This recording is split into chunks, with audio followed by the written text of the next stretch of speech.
There, everybody. Welcome to Organisational Behaviour Buzzy 1029. In this video, we're going to be talking about conflict. The learning objectives for this session is that by the end of the session, you should be able to identify conflict and what we call organisational misbehaviours and resistance, and think a little bit about what can cause conflict in organisations. You should be able to interpret conflict from a variety of different perspectives and propose, not proposes, ways of resolving conflict, and hopefully understand how the different ways of solving conflicts are often shaped by the ways you frame or theorise or interpret conflicts.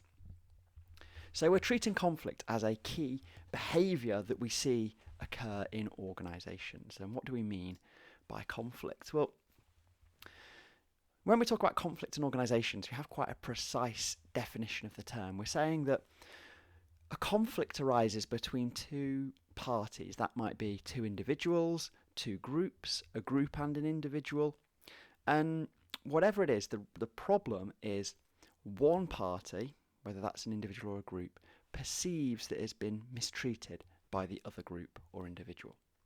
Now, this is the important point here. It is a perception. That doesn't mean it's actually being mistreated. You don't have to actually be mistreated to enter into conflict, but you have to perceive that there is a mistreatment. In the types of organisations, the formal organisations that we've been talking about on this course, the types of groups and individuals who can go into conflict with each other include shareholders and owners, managers and workers, different teams, different departments or offices, or even individuals. And the conflict could occur over many different things. It might be over money, whether that's in the form of wages or dividend payments. But more often than not, it's about control. It's about who has the ability to tell who what to do. So it's about the leadership or authority structure. But it's also about values and goals.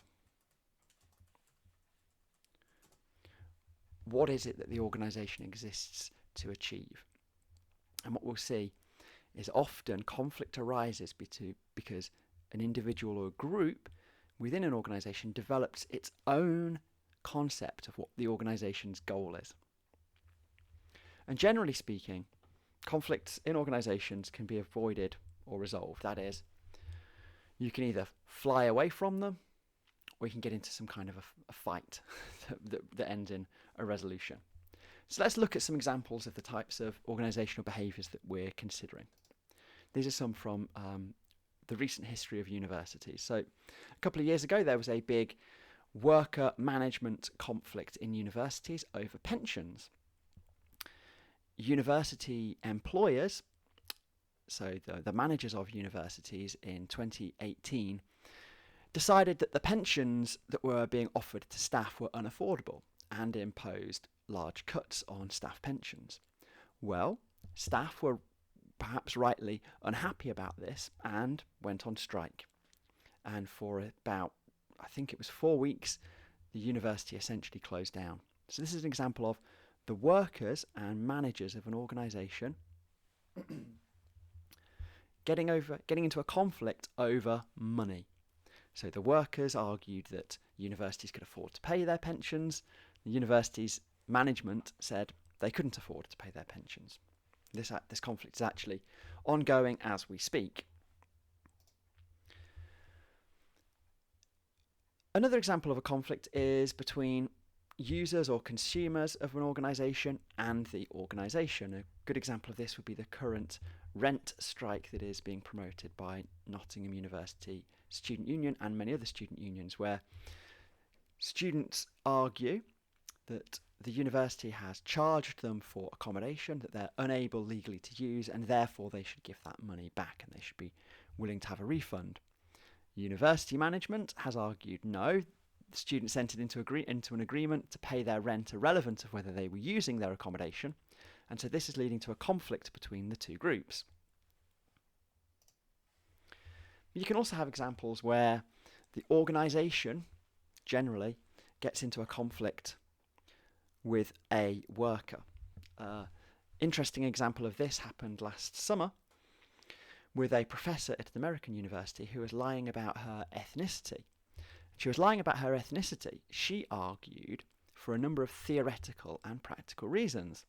One potential explanation that was proffered in the press was she was misrepresenting her ethnicity and her identity because it benefited her academic career.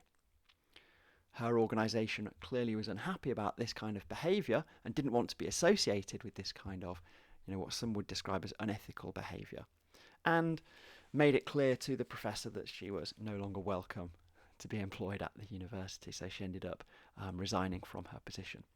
So here we see an example of conflict between an organisation and a worker, in this case an individual worker, not over resources so much as over the purpose of the organisation.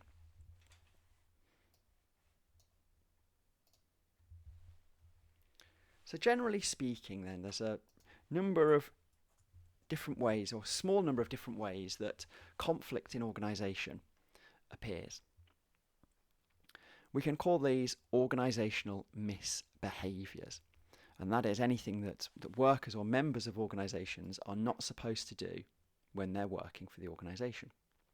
And these can involve things like an appropriation of time, such as going to work, time wasting, not really doing what you're told, or just ultimately not turning up to work, or leaving altogether, and we call this turnover. A turnover of staff means people leaving. All of these things are clearly a problem for organisations because it means that they are not effectively and efficiently working towards their goals. Conflict can also appear in what's called the appropriation of work or effort, and this can take place on both sides. So it might involve, for example, organisations redesigning work to get more work out of their members than they pay them for. We'd call this exploitation.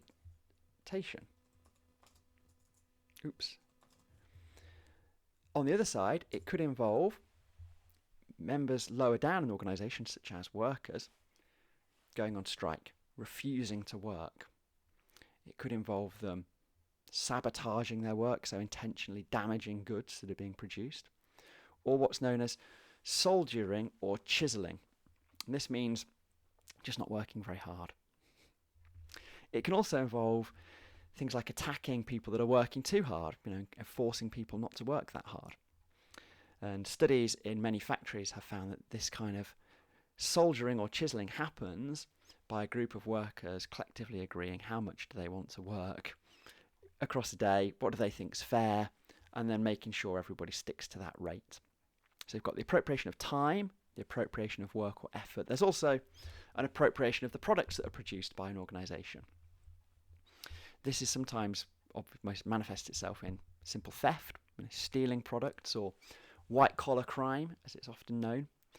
But also, economists have discovered there's a great deal of what they call acceptable embezzlement that goes on in many organisations, where people aren't, breaking any rules or breaking any laws, but they are just taking some resources out of the organisation. So, for example, taking some paper home out of the printer, or you're printing, things from your free time at work. This would be what economists call the bezzle. So this is acceptable. Nobody's breaking any explicit rules, but what people have found is workers or members of organisations that are engaged in the bezzle often justify it as a way of resolving conflict, a sense that, I'm not getting paid enough, therefore I'll take this product home with me. And of course, finally,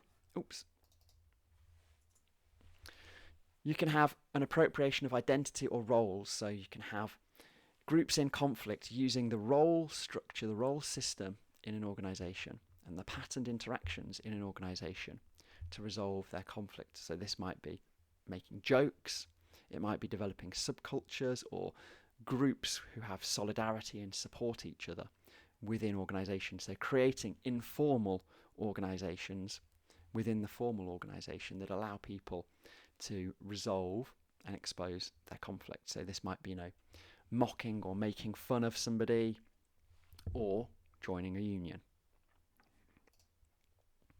We can also distinguish conflict behaviours in terms of whether they are covert behaviours or overt behaviours. And this is sometimes known as resistance. So we can think about conflict as being a form of resistance to organisational authority, control and leadership. And this can take the form of covert attempts to restrict management power. So just not doing what you're told. So this might be something like, appropriating time, appropriating work and effort. Or overt behaviour, which directly challenges managers or leaders of organisations. So that might be a strike.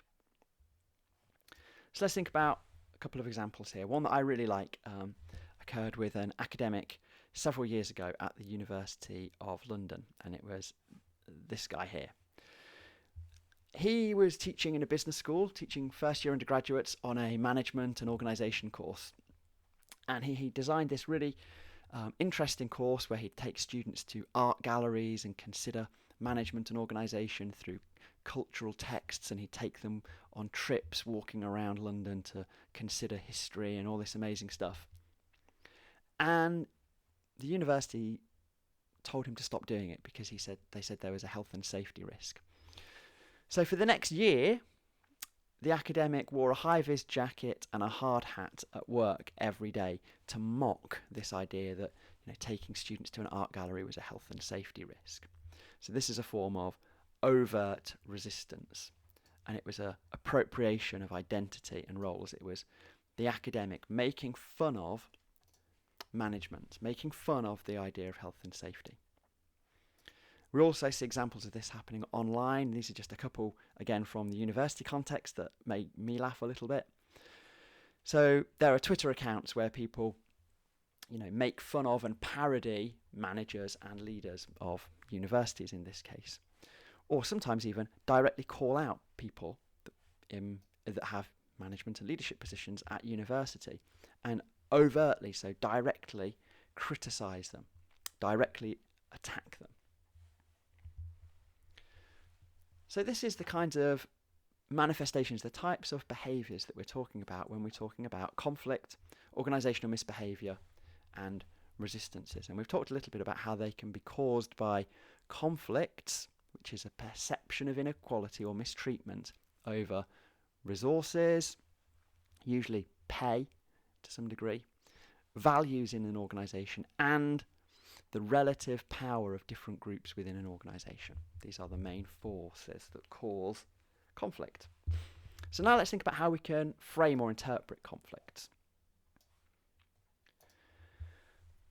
The first way of interpreting conflict that's sort of developed in the literature is known broadly as Unitarism. And it assumes that an organisation is a unit, a unitary entity. That is, it's consistent, it's harmonious. It assumes there's a commonality of interests between all the members of organisations. One argument here is developed from a very foundational idea in management and organisation studies called zones of exclusion. And this tells us that when people enter into organisations, when they agree to become a member of an organisation, they do so by saying there's a certain zone, a certain amount of their effort, their identity, that they're willing to give over to the organisation. And they don't really care what they do, what they get told to do. That's what they're giving to the organisation. But then there's another bit of them that's theirs that they keep outside of the organisation. And so this tells us, if you believe this idea, that those zones of exclusion that people give over to the organisation almost don't really have an interest themselves apart from the organisation's interest. So this pictures organisations as groups of people who all have a shared interest, a shared goal that they're trying to achieve. So if we assume that's the case, if we assume organisations are all trying to work together to achieve the same goal, well then conflict should not really happen. And if conflict does happen, it would suggest there's some kind of problem in the organisation, or that external forces have changed something about the organisation. We talked about external forces in a previous video. These external forces could have changed something in the organisation and it needs to respond. So this approach then says conflict is bad, conflict should be avoided, and that one of the jobs of managers and leaders in organisations is to minimise conflict, to ensure that the interests of those lower down the organisation are met by the organisation. Which sounds great, and it sounds very nice, and it sounds very peace and love, but of course, one of the consequences of this, if leaders of organisations adopt this approach to their organisation, it sounds great, but what happens if there is conflict? Well, an organisation which is emphasising its harmony often might find that it actually encourages of what we could call avoidance behaviours, or covert forms of resistance. And critics argue that this view rather depoliticises the workplace and overlooks many obvious political conflicts that exist between different groups in the organisation. But if we go to our example of some conflict, we go to the pension strike we talked about earlier, the unitarist interpretation of this would be, well, actually, workers, lecturers at a university and university managers all share a common interest in making sure that the university works effectively for all of its members, and therefore they should hopefully be able to find some kind of resolution to their dispute, which means that workers' pensions are preserved as far as possible, benefiting the workers, and that the universities are financially stable, benefiting the managers. So this is the unitarist view.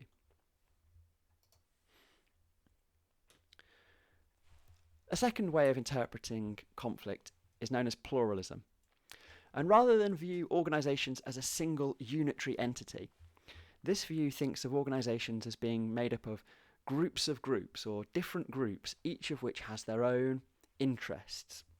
And as such, it accepts conflict is probably inevitable because the different groups don't necessarily all have harmonious interests. In fact, they might be irreconcilable.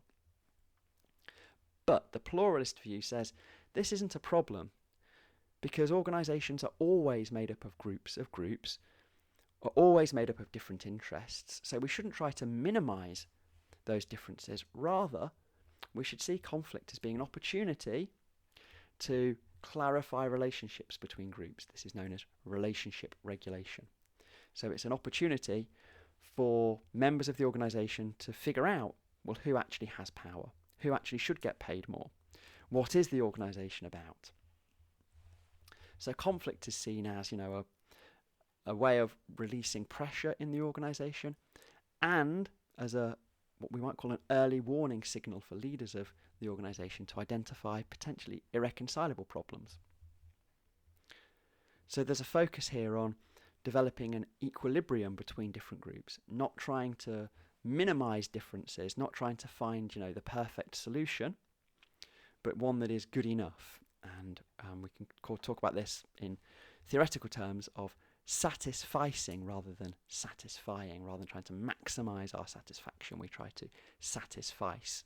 This is a term coined by Herbert Simon, a key organisation theorist, to refer to solutions which are just good enough. So the pluralist view of our pension strike would be, well, actually, the workers and the managers probably have lots of other things going on in the background, lots of other interests, not just pensions, and the pensions are a symptom, the strike over pensions are a symptom of those differences. And actually getting the two groups together, revealing these conflicts, can allow them to clarify what actually is the purpose of the organisation, who actually is in control of the organisation, and then make decisions about whether they all want to continue being members of the organisation. The third view of conflict is known as interactionism. And for interactionists, conflict is a positive, natural part of life. That is to say, when we are interacting with people, inevitably, there's going to be some conflicts. But those conflicts can often be very functional. They can be good for organisations. A little bit like pluralism, they can encourage members to deal with underlying issues, expose problems, stimulate a sense of urgency to deal with those problems, and they can let different groups and organisations develop shared understandings. The only problem from an interactionist point of view, and where it sort of differs from pluralism, is recognising that not all conflict is functional. that some conflict can be dysfunctional. There can be times when two groups are in conflict, and rather than develop a shared understanding, they become polarized. They, become increasingly unable, polarization, to relate to each other. So the aim here is for managers or leaders of organisations to encourage and manage conflicts to keep them functional, to stop them becoming dysfunctional. And the interactionist view is that too little conflict is a bad thing, but too much conflict is also a bad thing. You have to try to find that balance. So again, an example in the pension strike would be that these kind of conflicts are good, because without airing their grievances, staff won't get an opportunity to tell managers what they think is wrong with organisations. And managers won't get an opportunity to tell staff what the realities of their organisations are. However, things can become dysfunctional, as in a strike, when they've not been able to come to some shared understanding of the situation, and then we enter a dysfunctional problem where staff stand outside shouting things at managers and managers don't listen. A neat example, though, I wanted to just mention about stimulating conflict happened a few years ago, and there's a good documentary about it at Pimlico Plumbers, where they intentionally leaked everybody's salary so that workers knew what other workers were getting. And of course, what did this do? Well, it created perceptions of mistreatment. People found out that they were working alongside somebody doing the same job who was being paid significantly more than them. And what we see in the documentary is how these conflicts get resolved between workers and across and between the organisation. And it was a really interesting experiment. The final approach to interpreting conflict is a radical approach, often based on a sort of Marxist interpretation of organisations, which see organisations, particularly work organisations, as being structurally, inherently in conflict. That there are two primary groups within all organisations which are just always going to be in conflict, because that's the way society is organised. In classic Marxism, these was called capitalists and workers, or owners and managers versus the workers. And the argument within the radical approach is both cannot win. Organisations either work for their members lower down, the workers, their customers, or their owners and their managers.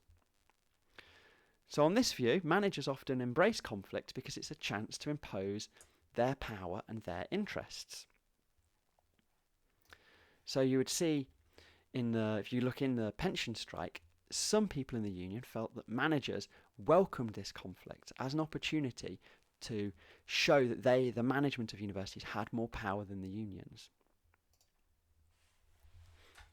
But according to radical theorists, it's not just the case that you get oppressors versus oppressed, and this is like a popular way of interpreting the radical approach that you see in popular discourse, the likes of Jordan Peterson and so on. But it's not true.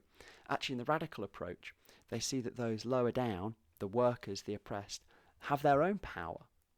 Primarily, they have the power to reject the authority of leadership. And this is known as autonomism, or autonomous theory. So what can happen is such conflicts like the pension strike on a radical view aren't necessarily caused by managers who want conflict and powerless workers that don't, that get forced into it. Actually, the opposite can happen. In certain cases, groups of workers embrace the conflict because it's a way of showing their power. It's a way of showing that they can, for example, shut down the university at any point. But the point of the radical approach is to see that conflict's inherent in organisations, in the organisation of production. That's the way organisation and divisions of labour occur. It creates things like alienation effects and what's called Disneyfication. And this basically means, work becomes incredibly unsatisfying in organisations, in all organisations. It is alienating. Why? Because an individual worker doesn't have possession of their own work. They don't create the whole product. They enter into a division of labour. They give over Activities, they take on roles that are not themselves, and these are all what we would call alienating. So by alienating it, you don't feel like it's you, it's not yourself that's acting.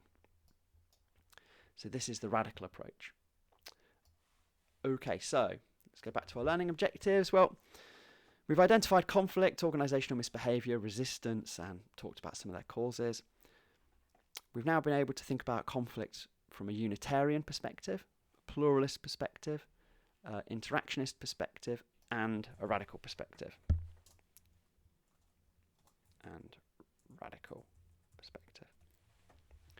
And hopefully you can see the point is any conflict in an organisation can be viewed from any of these four perspectives.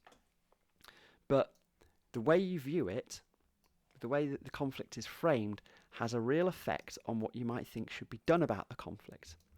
You know, if you've got a Unitarian view of conflict, then the conflict should be avoided. If you have a radical view of conflict, it should be embraced. And what we see is that depending on these frames, there's a sort of set process that takes place when conflict emerges.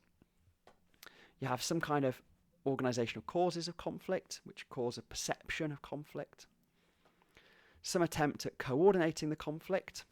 So, you know, the organisation probably already has policies in place, or some processes, or an existing hierarchy, or existing groups and group relationships, which could try to coordinate it, could try to resolve the conflict. And if that doesn't happen, if the perceptions and feelings of conflict, or mistreatment, continue, the conflict continues, and that then has to lead to some kind of conflict management, which could be resolution, it could be avoidance, compromise, so on and so forth. Thomas, in 1977, identified 5 broad ways that conflicts are resolved.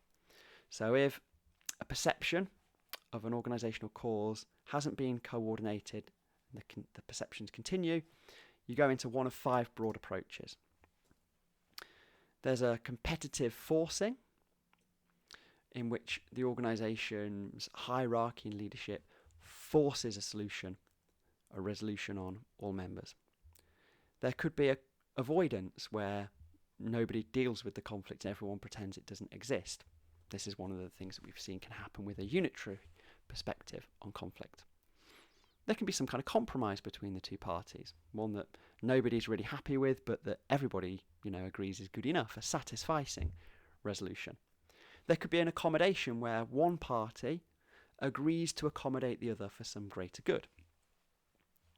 So, for example, in a strike, managers might agree and accommodate some of the union's demands to end the strike. And finally, there can be collaboration.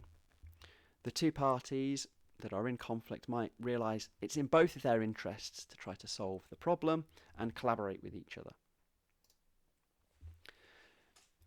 Within organisations, these different approaches can appear in different tools, different ways. So you can have formal direction. And so actually a manager can just come and say, stop doing that, start doing this. And because they have power over members of organisations, the members of the organisation have to do it. There could be written guidelines, the use of hierarchy and policies. There could be a mutual adjustment of behaviours or relationships. There might be goal clarification. It might be a case that the conflict is caused by disagreement over the purpose of the organisation, and getting those groups together to discuss, well, actually, what is this organisation or our group or our department actually trying to achieve? What is our mission? What's our goal? And this might be the creation of a new mission statement, for example. That could resolve conflict. What you might see is specialisation. So an agreement is reached where one group has one goal and another group has another goal. But both of them should be managed and regulated so that the two goals hopefully work together for a higher purpose. Finally, if there's no internal resolution, if the processes, the leadership structure, the role system, the patterned interactions, the division of labour within the organisation is insufficient, well, then it might be necessary to appoint some outside help. And this might be consultants and coaches that can come in and try to resolve issues. or the appointment of mediators and arbitrators.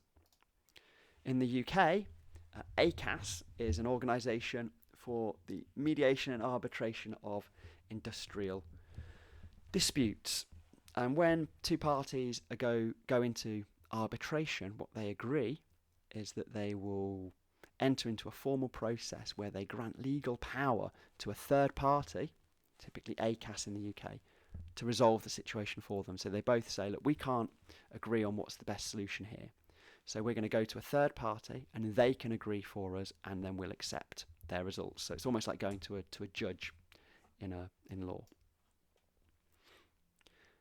Clearly, throughout all conflict resolutions then, there's an element of bargaining, an element of jockeying between the different groups over resources. And again, this rather, there's different approaches to bargaining. You can view bargaining as being about distributing fixed resources. So you realize, you see it as a situation in which for you to win, somebody else has to lose. Or you can see it as being about interests converging. And this is known as integrative bargaining, where the two parties hopefully are able to realise it's possible for them both to win. You know, you can set these out into a sort of win-win, win-lose, lose-lose boxes. So win-win is an integrative approach where both parties realise that the conflict is damaging both of them, and they pursue some kind of joint outcome to resolve it so that they both benefit. It's not necessarily the case everybody gets exactly what they want, but they realise they can both benefit. In a win-lose bargaining situation, conflict is viewed as one side's problem, and each group is pursuing its own interests at the expense of the other. And of course, because they're viewing it as them winning and the other losing, this often leads to quite negative sorts of behaviour like deceit, lying, the use of threats, and typically commitment at the start to only one outcome. So, you know, the group will go into the conflict saying, this is what we want to happen because this means we win and you lose. And finally, bargaining can result in a lose-lose situation. In a lose-lose situation, the conflict is framed in such a way that both the sides are willing to be worse off as long as it means the other side is worse off as well.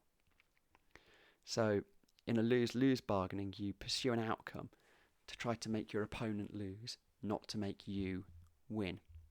And this can result in a situation where both sides lose.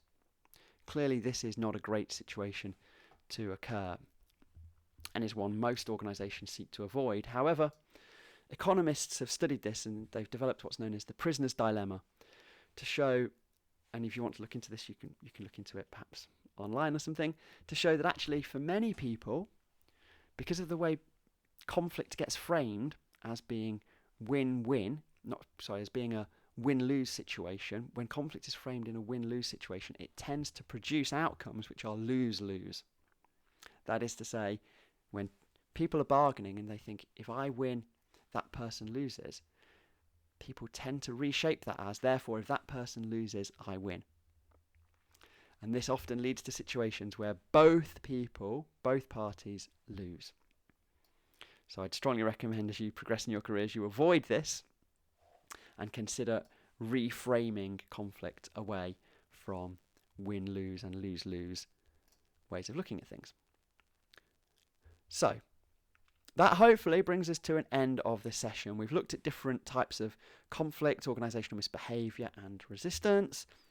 We've interpreted conflict from these different perspectives, and we've briefly looked at different ways of resolving conflict in organisations and seen how the framing of those conflicts can lead to resolutions that either work more functionally or more dysfunctionally. If you want to read more about this, there is a chapter in our core reading in Huxinski and Buchanan. It's chapter 23 in the 6th edition, which is what I'm teaching from, and chapter 21 in the 9th edition.